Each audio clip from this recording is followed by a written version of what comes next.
Hey guys, how's it going? I wanted to do a quick review. I've done reviews in the past. It's been a few weeks, if maybe a month now, since my last review, and I wanted to do another one, although a quick one. I feel like the other ones I was rambling a little bit, but I wanted to be quicker and to the point.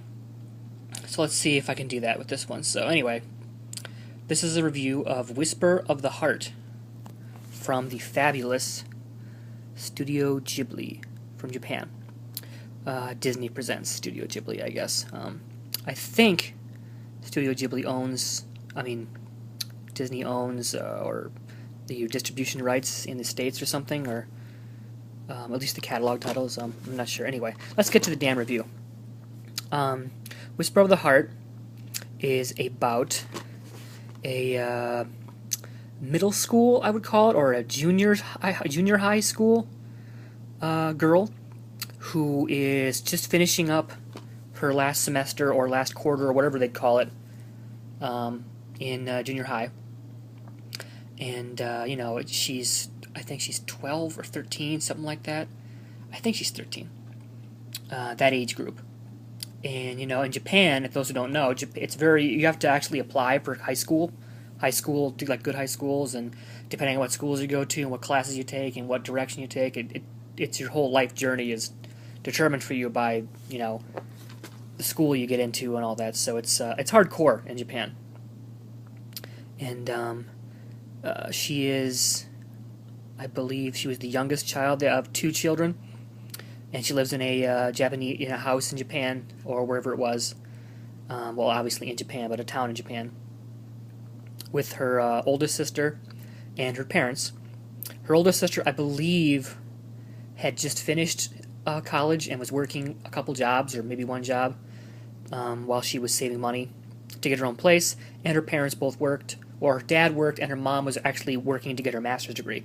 So technically her mom and her were both in school trying to better themselves, obviously.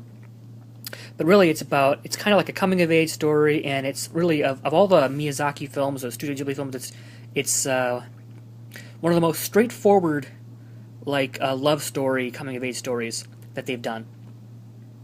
A lot of their movies have fantastical elements. You see here there's like a cat character, and there's an image there of the cat character taking her on a journey of some sort. But there actually are very few fantastical or fantasy type world scenes in this movie. It's actually fairly straightforward, a fairly straightforward kind of budding romance love story between these two characters, whose names I don't remember, but and I probably won't be able to pronounce again. But she, like I said, is trying to get into a school, but then she runs into this guy who at first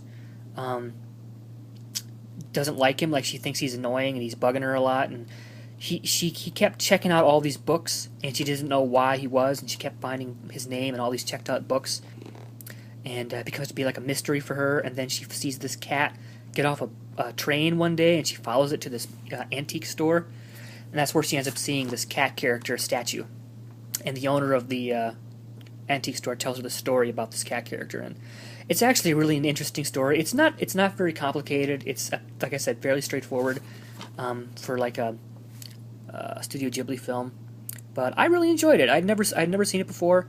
It is one of the older ones. This is from 1995, or 95 is when it was made in Japan, and I think it was translated in 2000 or so here in the States, something like that. But like I said, I don't want to say too much more. Like I said, the story is fairly straightforward. She's trying to get into high school. She has to apply to them, but at the same time, she runs into this guy, and she's kind of has a crush on him, or doesn't know what she feels about him, and she decides to make this kind of life-altering choice near the end.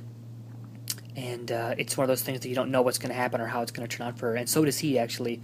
He does something that is kind of life-altering, but I don't want to spoil it, so I would definitely recommend it. I've realized I haven't seen a whole lot of Studio Ghibli films. I've seen the main one, Spirited Away, being my favorite, and Princess Mononoke, and I can't even think of it, Porco Rosso, or Rocco, I forget what their names are. But this one I would definitely rank high. on the list. I would probably give this a... Shit, do I even have a scale? I don't know if I've ever actually said. I would give it like a B+ or so, if that's my rating scale. And as for the Blu-ray picture quality, it was very good. I love hand-drawn animation, especially Japanese animation. I love the decor and the atmosphere of Japanese animation and Japanese locales, and I thought it was really neat and cool to see that hand-drawn. I watched it in, like I said, the picture quality was good, the audio was good, but the audio I chose at first. I usually watch these movies in Japanese, English subtitles. But after about 20 minutes, I decided to switch it over to English just to see how the English voice acting was. And I have to say, it was pretty good. I thought the English voice acting was pretty, what I'm trying to say, it was pretty accurate, pretty well acted, I suppose. Even like it's got Brittany Snow, Courtney Thorne-Smith, Carrie Elwes, and David Gallagher. And I do not know who that David Gallagher is, but I recognize his voice. And I never actually looked to see who he was, but Brittany Snow, I recognize the names, both of these two people, and Carrie Elwes, he's from Princess Bride and Saw and things like that. But all around, everybody did a good job, and I recommend the movie. And this is written by and screenplay by, or storyboards and stuff by Hayao Miyazaki, but not directed. He produced it, I believe, but the director was Yoshifumi Kondo, who I do not know, but very good film. I recommend it wholeheartedly. So, guys, check it out if you can. These are usually around the $20 range, but occasionally there are sales on Amazon, and I'm sure you can probably find that online for maybe like $15. But definitely worth a watch at least. It might even be on Netflix or something. Maybe rent it on Netflix. Anyway, thanks for watching, guys. Yeah, that's it. I will see you again later this week, maybe for another review. We'll see. But thanks for watching, guys. Bye.